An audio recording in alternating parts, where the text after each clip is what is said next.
जय श्री माता जी। हे देवी, हे आदिशक्ति माँ, आपके पास आपके श्री चरण पर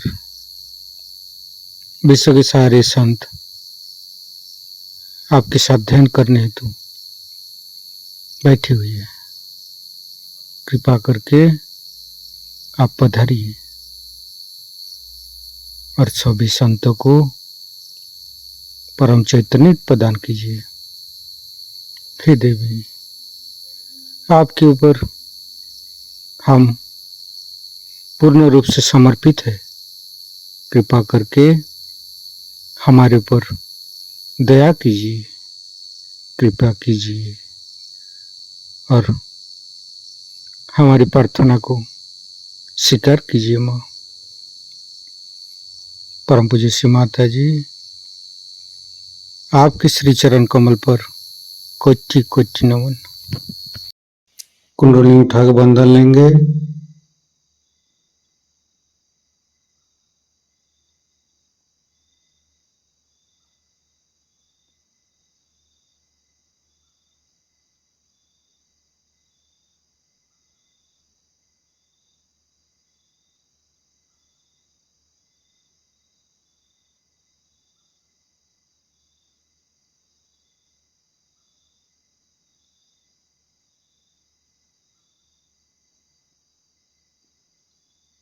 तीनों महामंत्र।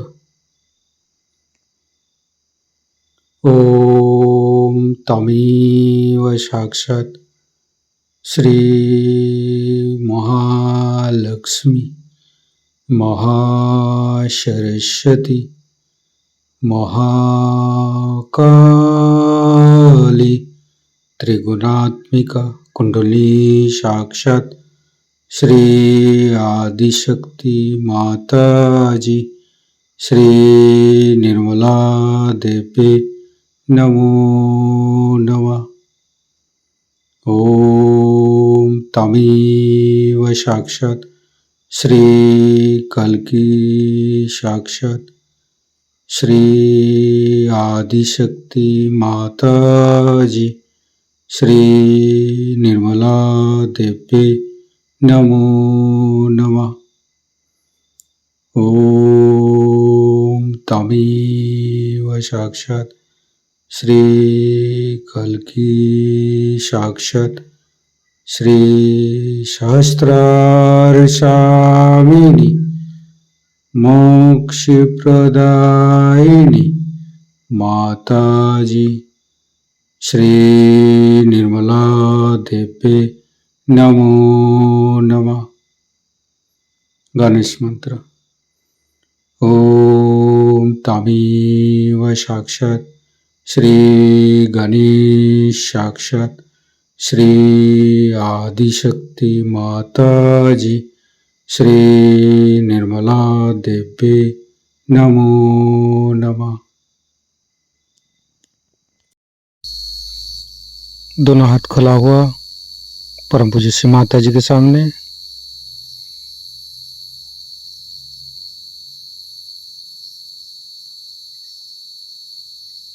राइट हैंड हृदय पर। परम पूज्य श्री माता जी, कृपा करके आप हमारे हृदय पर आइए और हमारे हृदय को स्वच्छ कर दीजिए। सच हृदय कमलासन पर आपके श्री चरण को स्थापित कीजिए। माँ, आपकी श्री चरण की शीतलता हमारे हृदय पर प्रदान कीजिए। माँ, परम पूज्य श्री माता जी, हम अज्ञानी हैं। हमारी अज्ञानता के वश में यदि आपकी शान के खिलाफ कोई गलती हुआ हो, कृपा करके मुझे क्षमा कर दीजिए। माँ,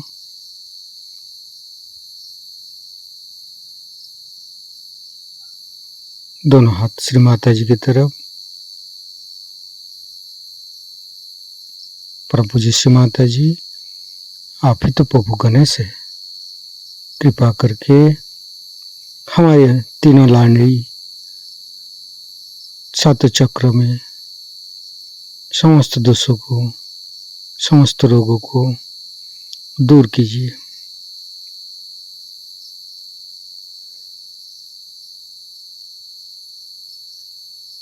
गणेश जी का मंत्र लेंगे। ओम तमेव साक्षात श्री गणेश साक्षात श्री आदि शक्ति माता जी श्री निर्मला देवी नमो नमः। संपूर्ण चित्त मध्य मूलाधार पर रखेंगे। गणेश गौरी माता के मंत्र लेंगे।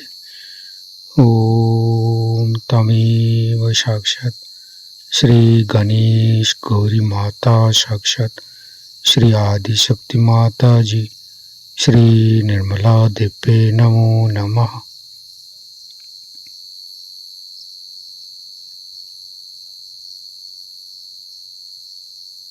तीनों स्वादिष्ठान को देखेंगे।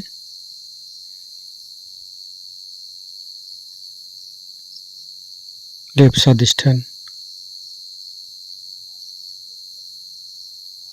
मध्य स्वादिष्ठान, राइट स्वादिष्ठान। संपूर्ण चित्त लिभार के पास रखेंगे।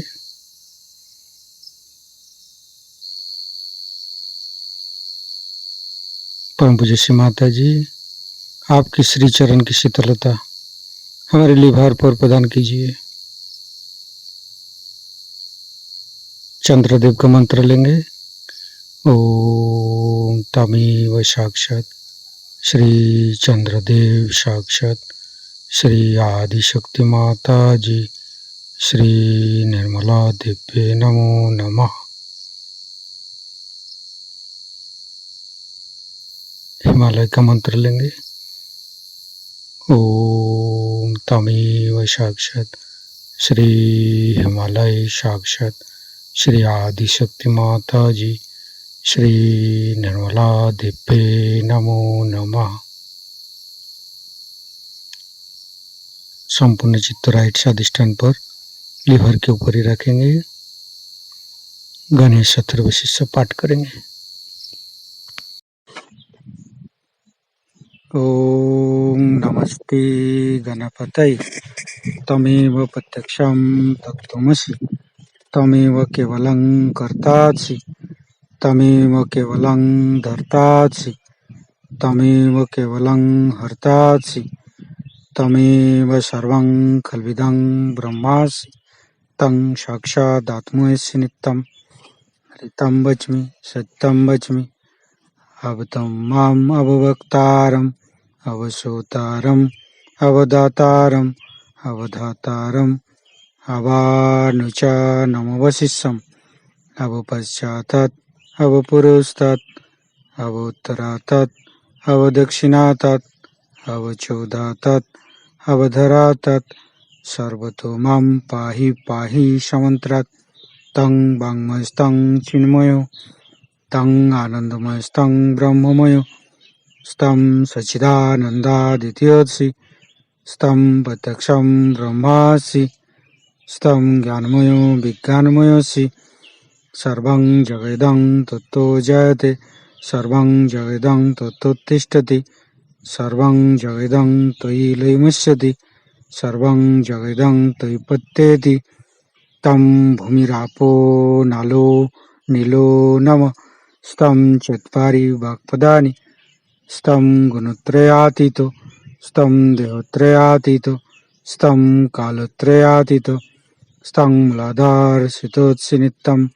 स्तं शक्तित्रयात्मक स्तं योगिनो ध्यायन्ति नित्यं स्तं ब्रह्मास्तं विष्णुस्तं रुद्रस्तं इन्द्रस्तं अग्निस्तं वायुस्तं सूर्यस्तं चन्द्रमास्तं ब्रह्मभूर्भुवस्सुरं ज्ञानादिपूर्वमुच्चाय वर्णादि तदनन्तर अनुसारो परतरो अर्धेन्दु उल्लसितं तारेण ऋतं एतत्तव मनुष्यरूपम् अकारो पूर्वरूपम् अकारो मध्यम रूपम् अनुसारो शान्तिरूपम् बिन्दु उत्तररूपम् नादं सन्धानं संगीता सन्धि शैषा गणेशविद्या गणक ऋषि निश्चित गायत्री छंद गणपतिर्देवता।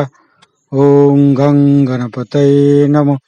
एकदंताय विद्महे वक्रतुंडाय धीमहि तन्नो दन्ति प्रचोदयात्।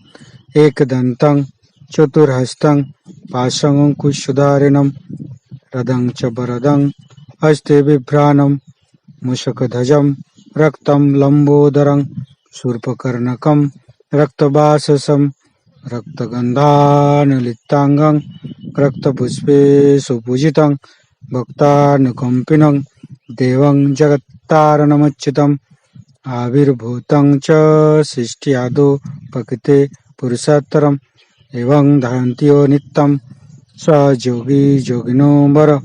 नमो बृहत्पतये नमो गणपतये नमो पमतपतये नमस्ते अस्तु लंबोदराय दंताय विघ्ननाशिने शिवसुताय श्री वरदमूर्तये नमो नमः। साक्षात् श्री आदिशक्ति माता जी श्री निर्मला देवी नमो नमः।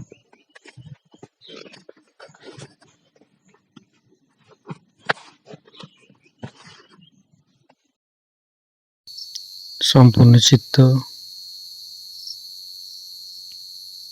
लीवर के ऊपर ही रखेंगे।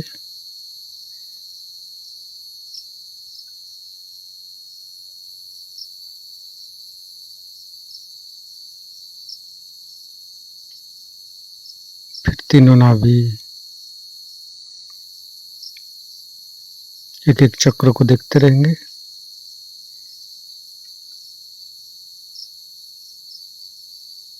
तीनों हृदय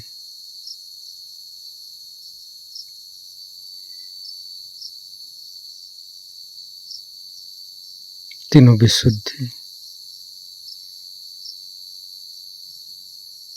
फ्रंट आज्ञा बैक आज्ञा सहस्त्रार। परम पूज्य श्री माता जी हमारे सहस्त्रार पर आइए और निर्विचारिता सिद्धि प्रदान कीजिए। निर्विचारिता का मंत्र लेंगे। ओम तमेव साक्षात श्री निर्विचारिता साक्षात श्री आदिशक्ति माता जी श्री निर्मला देवी नमो नमः। संपूर्ण चित्त सहस्त्रार पर संपूर्ण ध्यान का स्थिति परम पूज्य श्री माता जी का अमृत बनी हम सहस्त्रार से ग्रहण करेंगे। जैसा कि हमने कल कहा था कि किसी गलत गली में चले गए थे जयपुर के, जहां पर परमात्मा को खोजने वाले आस्तिक नहीं मिले। लेकिन आज अति हर्ष और आनंद से आप सबको मिलकर यही कहना पड़ता है कि इस आस्तिक भूमि में ऐसे अनेक लोग हैं जो परमात्मा को खोज रहे हैं और परमात्मा को ही खोजना चाहिए। श्री कृष्ण ने कहा है योगक्षेम वहाम्यहम्, योग के बगैर क्षेम नहीं हो सकता। हम परमात्मा की भक्ति करते हैं, परमात्मा को याद करते हैं, आर्तता से पुकारते हैं, लेकिन उनका हमारा अभी तक कोई गर संबंध ही नहीं जुटा। गर हम उनके राज्य में ही नहीं हैं तो परमात्मा भी हमारी बात कैसी सुन सकते हैं।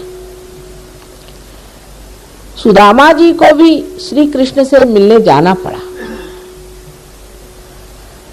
इसी प्रकार आप सबका योग होना चाहिए। योग होने के बाद जो क्षेम है वो इतना सुंदर उतरता है कि लोग आश्चर्यचकित हो जाते हैं। हम तो कुछ भी नहीं करते, आप ही की कुंडलिनी है और वो जागृत हो जाती है।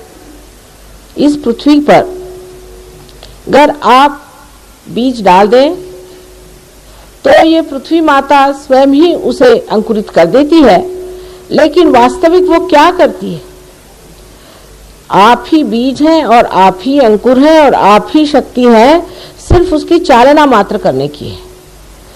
अगर वो चलायमान हो जाए तो सहज ही में तो उसमें अंकुर आ जाते हैं। तो कुंडलिनी का जागरण भी एक जीवंत क्रिया है। इसे हम समझ नहीं पाते कि परमात्मा एक जीवंत शक्ति है और ये एक जीवंत क्रिया है। चारों तरफ परमात्मा का आपको प्रकाश दिखाई देता है। हर ऋतु में जैसे अलग अलग के फल आते हैं, अलग अलग की सृष्टि होती है, आप लोग अलग अलग तरह के गाने गाते हैं। ये जो करने वाला है, जो ये फूलों से फल बनाने वाला है, जो अनंत से जीवंत कार्य हमारे अंदर करता है, ऐसी शक्ति नहीं है, ये कहना बहुत उद्दाम बात है। ऐसा सोचना तक अत्यंत उद्दामता की बात है। नम्रता पूर्वक सोचना चाहिए कि आखिर जो यह सृष्टि बनाई है, इसमें से हम तो अणु भी नहीं बना सकते, हमें चाहे तो एक लकड़ी भी नहीं बना सकते। लकड़ी से लकड़ी बना सकते हैं, पत्थर से पत्थर बना सकते हैं, एक मरी हुई चीज से दूसरी मरी हुई चीज हम बना सकते हैं, लेकिन एक भी जीवंत कार्य तो आप कर नहीं सकते। मरा हुआ भी कार्य आप बना के दिखा दें कि एक चीज हमने खुद बनाई, तो आप बना नहीं सकते। फिर इतना अहंकार मनुष्य में हो गया है कि वो सोचता है परमात्मा ही नहीं है। लेकिन ऐसे भक्तगण जो परमात्मा में आस्तिकता रखते हैं, ऐसे श्रद्धा पूर्ण तरीके से गाना गाते हैं, ये देख करके जो मैंने 1 साल पहले कहा था कि मुझे तो यहाँ के ग्रामों में ले चलो, शहरों से मेरा जी उब गया, ये बात सत्य हो गई।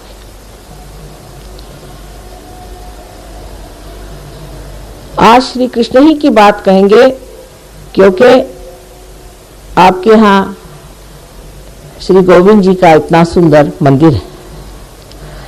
श्री कृष्ण जी ने किस तरह से सहयोग किया था। जब वो छोटे से थे तो गोपियों को छेड़ते रहते थे। जब वो घघरी भर के अपने सर पे चलती थी तो उसको कंकड़ मार के तोड़ देते। ये उनकी लीला जो थी, ये जो चुहुल थी, इसके पीछे में बहुत बड़ा कार्य था। उस जमुना जी में जिस राधा जी के पैर होते थे, वो राधा जी स्वयं रा माने शक्ति और धा माने धारणा करने वाली, उस शक्ति के पैर उसमें पड़ते थे। उसका पानी ही गंगा जल जैसे पवित्र हो गया, उसमें चैतन्य आ गया। वो पानी भर के जब गोपियां चलती थी तो उनके कंकड़ मार के जो पानी उनके पीठ पर गिरता था, उससे उनकी कुंडलिनी जागृत करते थे। इसीलिए उनको लीलाधर कहते। जब रा माने शक्ति और स उसके सहित, शक्ति के सहित जब वो नृत्य करते थे, तब भी उनके अंदर से चैतन्य बह करके सबके अंदर जाता था और उनकी कुंडलिनी जागृत होती थी। उस जमाने में न तो ऐसी पब्लिक थी, ना ऐसे लोग थे जो बैठ करके किसी के भाषण सुनते, ना ऐसी जनता थी जो परमात्मा के खोज में घंटों बैठ करके सुनती कि चीज क्या है। मनोरंजन के साथ ही उन्होंने अपने लीला के साथ ही लोगों की कुंडलिनी जागृत कर दी। इसी श्री कृष्ण ने भी ये बताया है कि हमारी जो चेतना है, मनुष्य की जो चेतना है, इसका वृक्ष नीचे की ओर अधोगति पर जाता है। इसीलिए आप देखते हैं कि जो पाश्चिमात्य देश हैं, जो परदेसी लोग हैं, इनके देशों में जाकर देखिए तो नर्क खड़ा रखा हुआ, उनको कोई पाप पुण्य का विचार नहीं, माँ बहन का विचार नहीं, किसी भी धर्म का विचार नहीं, पूर्णतः अधोगति में घुस गए। उनसे अपने को कुछ सीखने का नहीं, क्योंकि इसकी जड़ें अपने मस्तिष्क में है। ऊर्ध्वगति को प्राप्त होना चाहिए। ऊर्ध्वगति प्राप्त कैसे होगी? उसके लिए कुंडलिनी का जागरण करना चाहिए। महाराष्ट्र में ज्ञानेश्वर जी बड़े भारी संत हो गए। जब उन्होंने ज्ञानेश्वरी लिखी तो गीता पे ही आख्यान है, लेकिन उसमें खोल कर उन्होंने लिख दिया कि ये कार्य कुंडलिनी के जागरण से ही होता है। उस पर लोगों ने यह बंधन लगाया कि जो 6वां अध्याय है जिसमें लिखा गया है वो पढ़ना ही नहीं, बाकी चाहे जो करते रहिए। तो सब लोग मुंह में तंबाकू रख करके मीलों चल करके विट्ठल के मंदिर में विट्ठल विट्ठल विट्ठल चले जाना। पकड़ा जाते हैं, कहते हैं सर फोड़ डाला हमने। एक मुसलमान थे, शेख करके कहने लगे माँ नमाज पढ़ पढ़ के घुटने फट गए, पैदल चल चल के पैर फट गए। विट्ठल कहते कहते गला बैठ गया, लेकिन विट्ठल मिला नहीं। उसको कहीं जाने की जरूरत नहीं है, आप ही के अंदर सब कुछ समाया हुआ। आप ही के अंदर शिव विट्ठल सारे देवी देवताएं बैठे हुए हैं। परमात्मा ने आपको अपने ही स्वरूप बनाया हुआ है, सिर्फ उस शक्ति को आपको जानना है और यह कार्य सहज ही होना चाहिए। जैसे कल कोई साहब कह रहे थे कि ये तो बड़ा कठिन कार्य लोग कहते हैं, मैंने कहा कहने वाले कहते होंगे, लेकिन असलियत यह है कि जो मूलभूत चीज है वो सहज होनी चाहिए। जो जीवंत चीज है वो सहज होनी चाहिए, ये इसकी पहचान है। कल अगर आपको श्वास लेने के लिए किसी गुरु को बनाना पड़े और आपको जाकर के किताबें पढ़नी पड़े तो कितने लोग जीवित रहेंगे। इसी प्रकार यह एक जीवंत क्रिया सहज, सह माने आपके साथ पैदा हुआ, ऐसा ये योग का आपका जन्म सिद्ध अधिकार है। लेकिन उसको प्राप्त होने के लिए एक नम्रता चाहिए कि हमने अभी तक इसे प्राप्त नहीं किया, इसे हमें प्राप्त करना है बस। उसके बाद ये कुंडलिनी जो कि त्रिकोणाकार अस्थि में सुप्तावस्था में है, आप जागृत होकर के आपके ब्रह्मरंध्र को छेदन कर देती है। श्री आदि शंकराचार्य ने शुरुआत में एक बड़ा सुंदर विवेक चूड़ामणि नाम का ग्रंथ लिखा था। उसके बाद उनके अनेक इस तरह के ग्रंथ हुए। अंत में वो थक गए क्योंकि एक शर्मा नाम के बड़े भारी विद्वान थे, उन्होंने उनसे बहुत वाद विवाद किया। वो तंग आ गए, कहा इन बुद्धिमान लोगों से कैसे बताया जाए कि तुम्हारे बुद्धि में प्रकाश ही नहीं, तुम बात क्या कर रहे हो हवाई।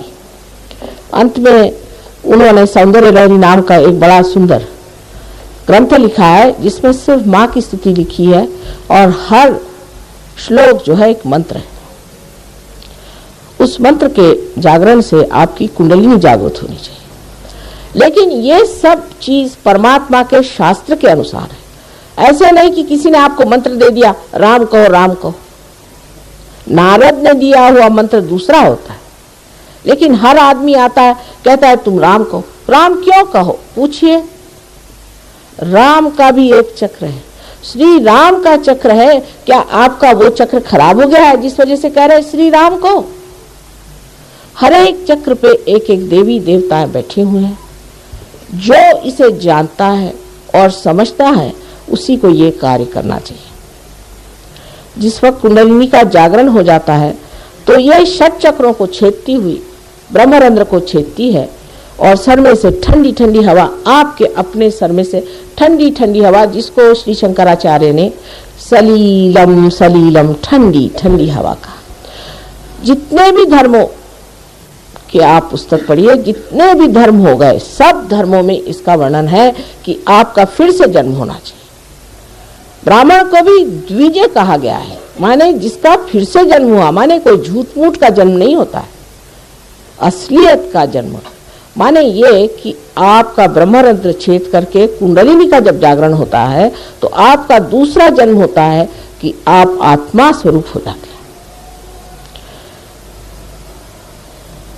इस जीव का शिव से जब योग घटित होगा तभी वो योग होता है।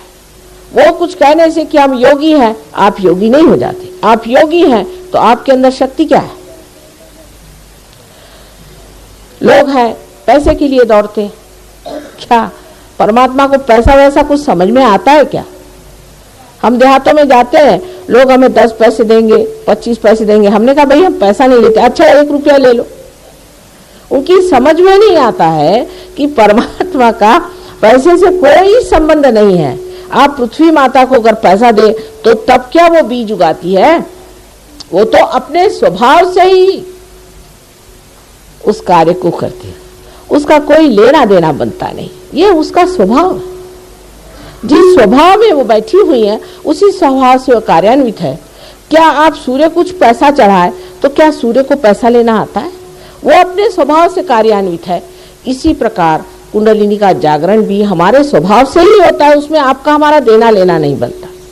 आपकी जो शक्ति है वो आपके पास है, उसको निहित अवस्था में रखा हुआ है और अब उसको जागृत अवस्था में लाना है। बस ये सीधा सरल कार्य है, वो कोई कठिन काम नहीं। जब कुंडलिनी का जागरण होता है तो जब वो 6 चक्रों में से गुजरती है तो इन्हीं चक्रों में से ये सूक्ष्म चक्र हमारे अंदर में है, ये जब जागृत हो जाते हैं, इनके अंदर जब देवता जागृत हो जाते हैं तो सबसे पहले हमारी तंदुरुस्ती ठीक हो जाती है। अब बहुत से लोग हैं, उनके ये गुरु है वो गुरु है, तंदुरुस्ती इतनी खराब मेरे पास आते ठीक होने के लिए।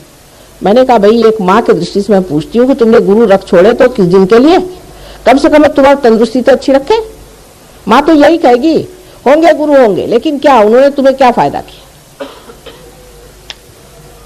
और कहा गया है नानक साहब ने कि जो साहिब से मिली है, जो साहिब से मिला है वही सदगुरु है। और सारी बातें करने से फायदा क्या? सिर्फ बातें ही करते रहते हैं।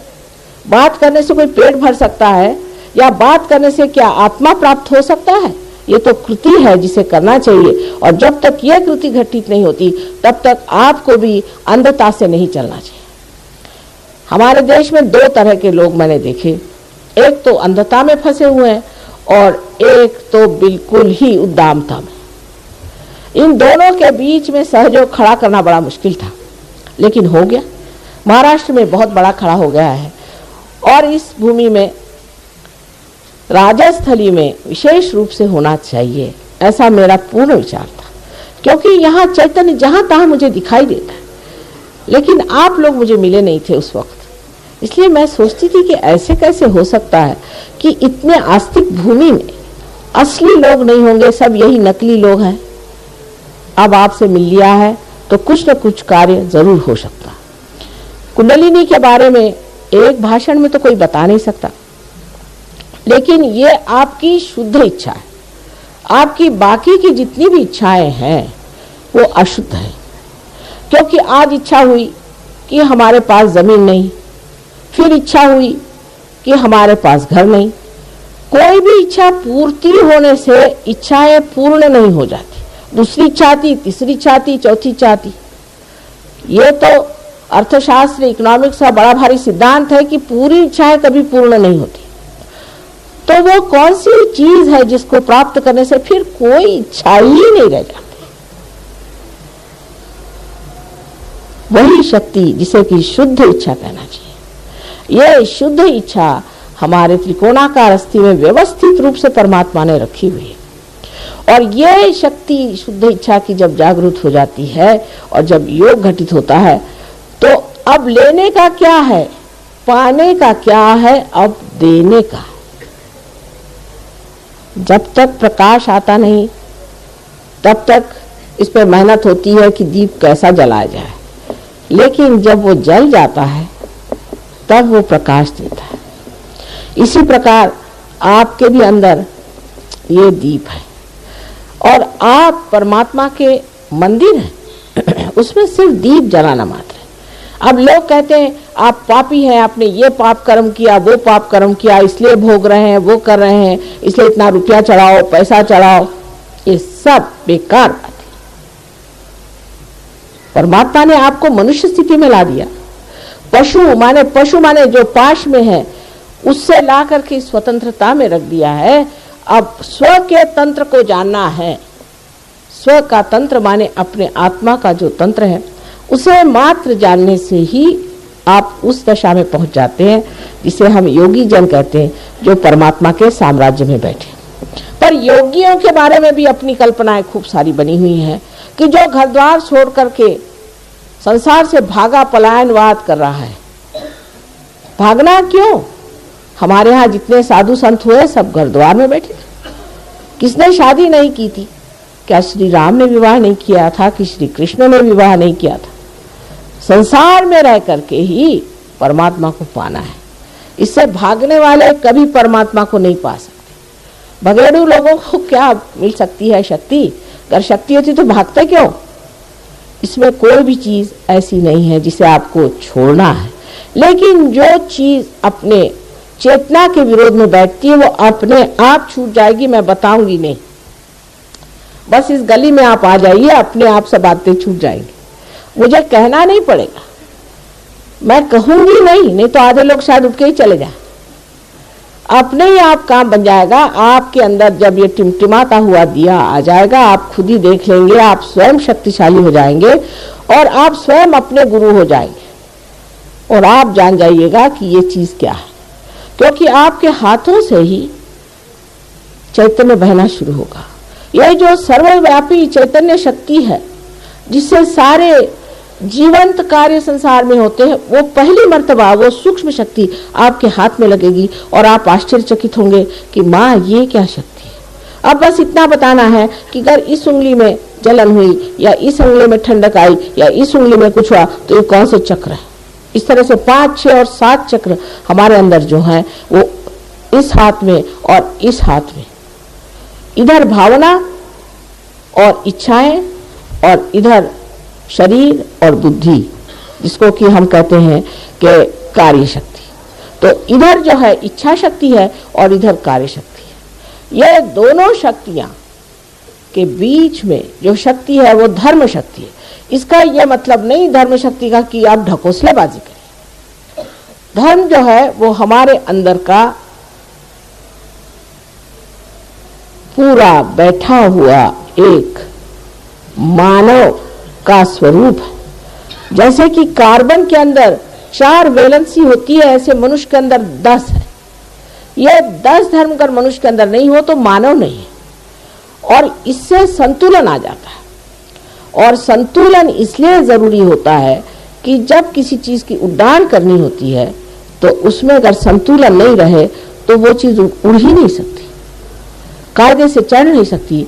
इसलिए धर्म की लोगों ने व्यवस्था की, बड़े बड़े सत्पुरुषों ने, कि धर्म मनुष्य अपने अंदर जागरूक करे, धर्म में बैठा रहा और जब उसके अंदर धर्म जागरूक होगा तब उसकी कुंडलिनी बहुत ही आसानी से चढ़ जाएगी।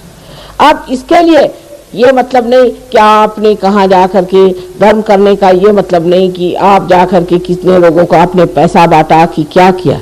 धर्म का मतलब है एक ही अक्षर में मैं बताऊं कि क्या आप प्रेमी जन है।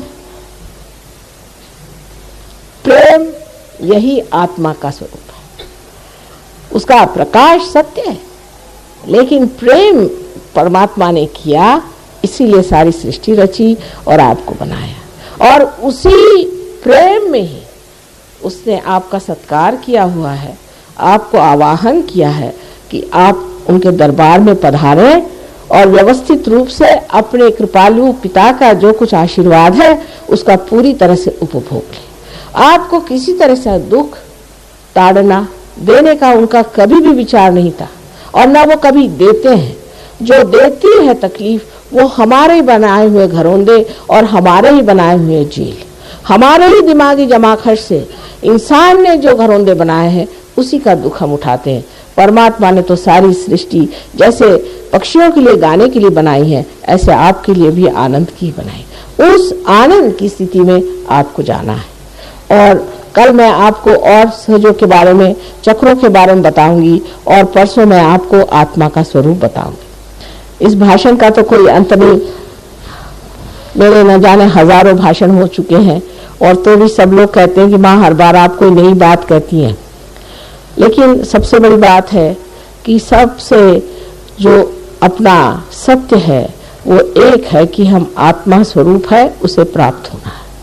बस इस चीज को पाते ही सारा प्रकाश हमारे अंदर आ जाता है। जो हमारे यहाँ बड़े बड़े संत हो गए, क्या वो लोग पढ़े लिखे लोग थे? किसी यूनिवर्सिटी के पढ़े हुए थे? कुछ भी नहीं। उन्होंने कुछ पढ़ा नहीं था, लेकिन सारा कुछ उनके अंदर स्थित था, क्योंकि उनके सुकृत ऐसे थे, पूर्व जन्म के सुकृत थे, जो सारे सुकृत प्रकाशित हो गए थे, इसलिए वो इतने ज्ञानी लोग थे। इसी प्रकार आपकी भी घटना घटित होती है और ये बहुत सहज और सरल कृति है, और आप लोग चाहें तो अभी इसी वक्त ये घटना हो सकती है। ये कह रहे करवाइए, आप लोगों का क्या कहना है?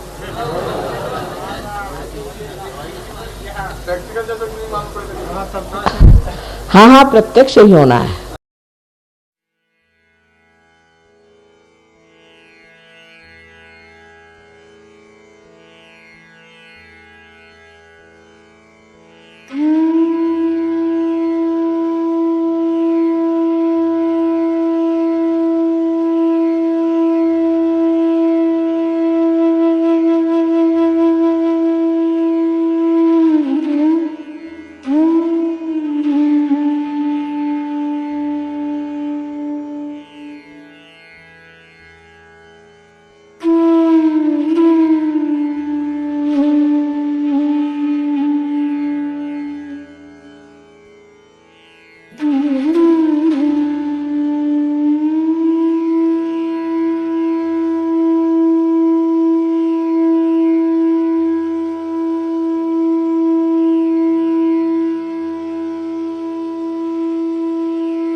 राग यमन। कृपया अपना चित्त स्वादिष्ठान चक्र पर स्थिर करें।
ज्ञानदायिनी श्री माताजी, ज्ञानदायिनी श्री माताजी, ज्ञानदायिनी श्री माताजी।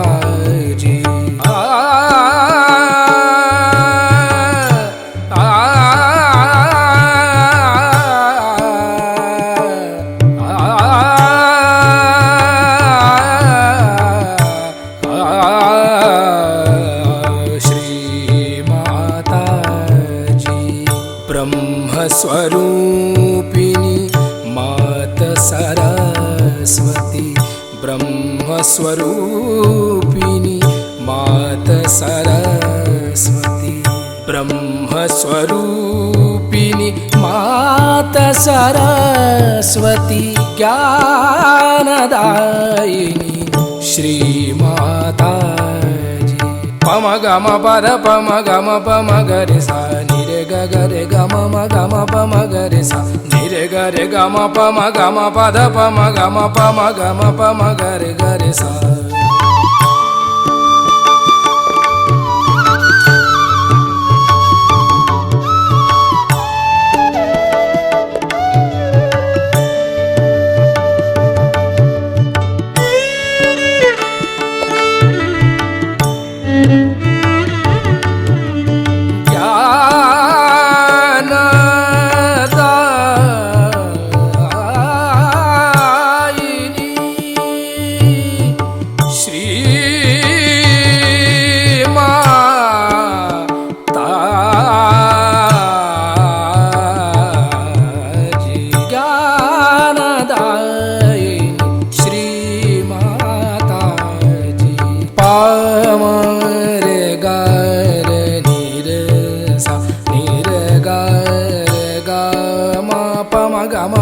पम गरे गरे निरे सा, ज्ञानदायिनी श्री माताजी।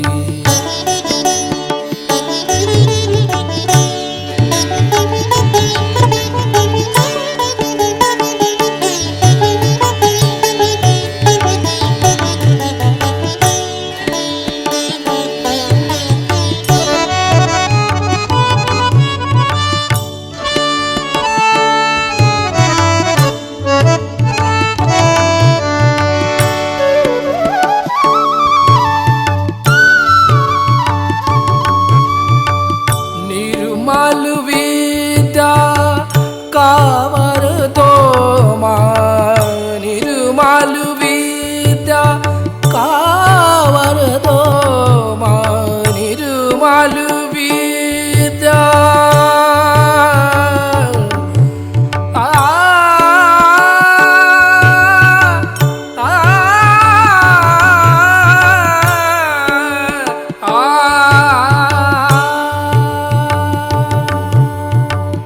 निर्मल विद्या कावर दो माँ निर्मल विद्या, कावर दो माँ चित्त सदा चरणों में रखना, चित्त सदा चरणों में रखना, सदा चरणों में रखना, ज्ञानदायिनी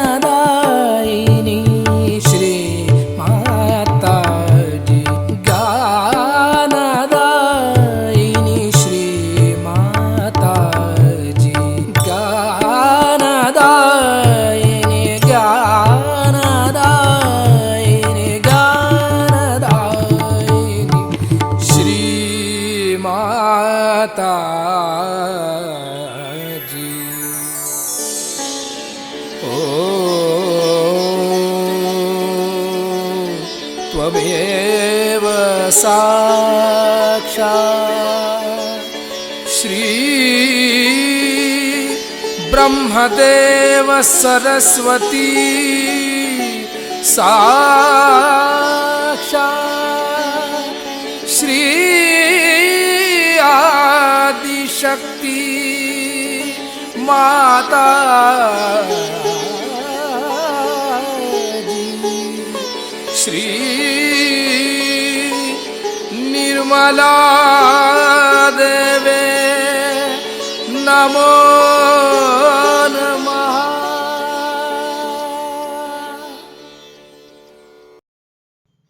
इसी ध्यान का स्थिति, निर्विचारिता स्थिति, परम चैतन्य का अनुभव करते हुए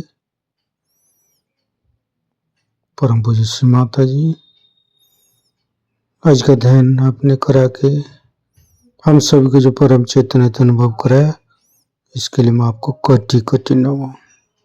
कुंडली उठा के बंधन लेंगे।